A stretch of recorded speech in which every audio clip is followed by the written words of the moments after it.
કૃષ્ણ કનૈયા લાલ કી જય.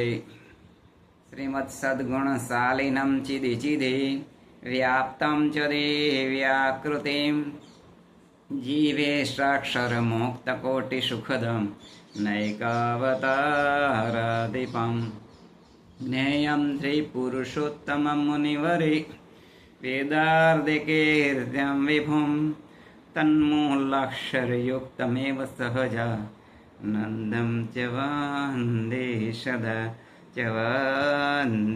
સદા. કથામૃતનું ખૂબ મહત્વ છે. કથામૃતથી નવું જીવન મળે.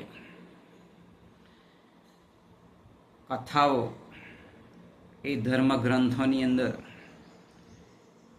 એ ખૂબ આબેહૂબ એ વર્ણન કરવામાં આવ્યું છે. ઘાઘરમાં સાગર સમાય, પરંતુ ઘણા બધા ધર્મગ્રંથોને એકઠા કરી અને નાની નાની કથાઓ દ્વારા એ વ્યક્તિને નવું જીવન બક્ષે છે. હે ઘાઘરમાં સાગર સમાય રે પ્રભુજી મારા, તમારા વિના કેમ ચાલશે રે. તમે બનો સાગર ને હું બનો સરિતા. હે સરિતા સાગરમાં સમાય રે પ્રભુજી મારા, તમારા વિના કેમ ચાલશે રે. આમ ધર્મગ્રંથોની અંદરથી નાની નાની કથાઓ એ ખૂબ જીવન જીવવાની કળા એ શીખવે છે. તુલસીકૃત રામાયણની અંદર કથા માટે ત્રણ ઉપમાઓ આપી છે. એક કે કથા એ કામધેનુ છે. બે, કથા એ સંજીવની છે. ત્રણ, કથા એ સુધા સરિતા છે.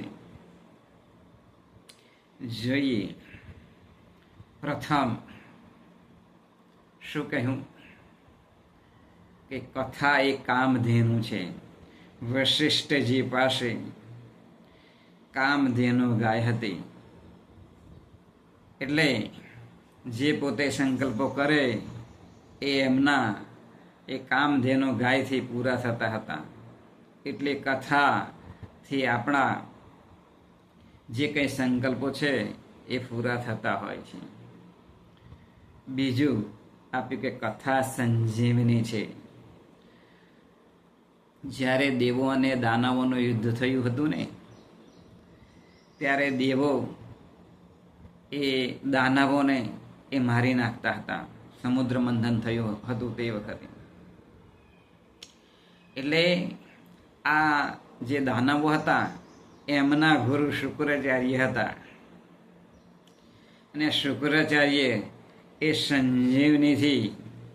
સંજીવની નામની ઔષધિથી એ જે દાનવો હતા એમના ઉપર અંજલિ છોટી પ્રિયતામ નામામાં આમ કરીને જીવતા કરી દીધા હતા. એમને જીવતા કરી દેતા હતા. જ્યારે ત્રીજી ઉપમા આપી છે કે કથા એ સુધા સરિતા છે. સુધા એટલે અમૃત અને સરિતા એટલે નદી. અમૃતની નદી છે કથા એ. કથાને જો અવળો શબ્દ આપણે લખીએ તો થાક.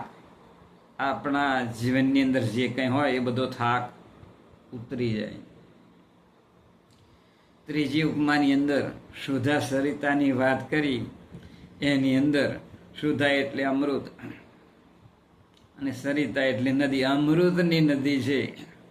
જુઓ, દેવોને સમુદ્ર મંથનની અંદરથી અમૃત મળ્યું હતું, અમરત્વ પ્રાપ્ત થયું ખરું, પણ સ્વભાવ ટાળ્યા નહીં. જો ઇન્દ્ર દેવ હતા એ ગૌતમ ઋષિ હતા, એમના ધર્મપત્ની હતા અહલ્યા, એમના ઉપર મોહિત થઈ ગયા હતા. એટલે કે સ્વભાવો ટાળ્યા ન હતા. પરંતુ સ્વભાવો ટાળવા માટે કથા એ ખૂબ ઉપયોગી છે. કારણ કે સ્વભાવો ટાળવા માટે શેમ્પૂ કે સાબુ એ કામ ના લાગે, કોઈ કેપ્સ્યુલ કામ ના લાગે. પરંતુ આ કથાઓ રૂપી સતત એને સાંભળે, એનું મનન કરે, એને વિચારે, એને આચરણમાં ઉતારે તો જરૂર એ સ્વભાવો ટાળતા હોય છે. કારણ કે દુનિયાની અંદર જે કંઈ ઝઘડા છે તે શાના છે? સ્વભાવોના છે. સ્વભાવોને કારણે માતા અને જે હોય એની દીકરી એની જોડે ઝઘડા હોય, સાસુ વહુ જોડે ઝઘડા હોય, પિતા પુત્ર જોડે ઝઘડા હોય, વેવાય વેવાયના ઝઘડા હોય. આ બધું તંત્ર શું ચાલે છે ઝઘડાનું? કારણ કે સ્વભાવો એ જ્યાં સુધી એ ઉજળા ના થાય, મન શુદ્ધ ના થાય, હૃદય શુદ્ધ ના થાય, હૃદય પરિવર્તન ના થાય, અંતઃકરણમાં શુદ્ધ ના થાય, ત્યાં સુધી આ ઠેલમ ઠેલા આ ઝઘડા એ ચાલુ રહેવાના. પરંતુ કથારૂપી જો અમૃત એ પીવે તો એના સ્વભાવ ટળે, ઝઘડા ઓછા થાય અને જે કંઈ આફતો આવતી હોય એની અંદરથી એ ટકી રહેવા માટે આપણને બળ મળે, જ્ઞાન મળે. કથા એ વોટરપ્રૂફ જેકેટ છે. ગમે તેવા શબ્દો હોય ના લાગે. એટલે કથા એ વોટરપ્રૂફ જેકેટ છે કે જેથી ગમે એવા શબ્દો આવતા હોય, ગમે એવી ગોળી આવતી હોય શબ્દરૂપી, તો પણ આપણા શરીરને વાગે નહીં. એક વખત છાપાની અંદર એક ભાઈએ આપ્યું, હું 30 વર્ષથી કથા સાંભળું છું, મને કાંઈ યાદ રહેતું નથી. તો આ કથાકારો ખોટો ટાઈમ બગાડી અને તેમની કથાઓ તૈયાર કરે છે અને શ્રોતાઓનો પણ સમય બગાડી અને એમને કથાઓ સંભળાવે છે. એની સામે એક વ્યક્તિએ વળતો જવાબ આપ્યો, લખ્યું, શું હું 30 વર્ષથી મારી પત્નીના ભેગો રહું છું. 30 વર્ષથી મને મારી પત્ની 3 ટાઈમ એ જમવાનું પીરસે છે. હું મારી પત્નીના હાથેથી 27,552 વખત જમ્યો છું. પણ મંગળવારે સાંજે શું જમ્યું ખબર નથી, બુધવારે બપોરે શું જમ્યું ખબર નથી, 10 દિવસ પહેલાં સવારમાં શું જમ્યું, શું નાસ્તો આપ્યો મારી પત્નીએ મને ખબર નથી. પરંતુ મારા શરીરનું તો પોષણ થાય જ છે.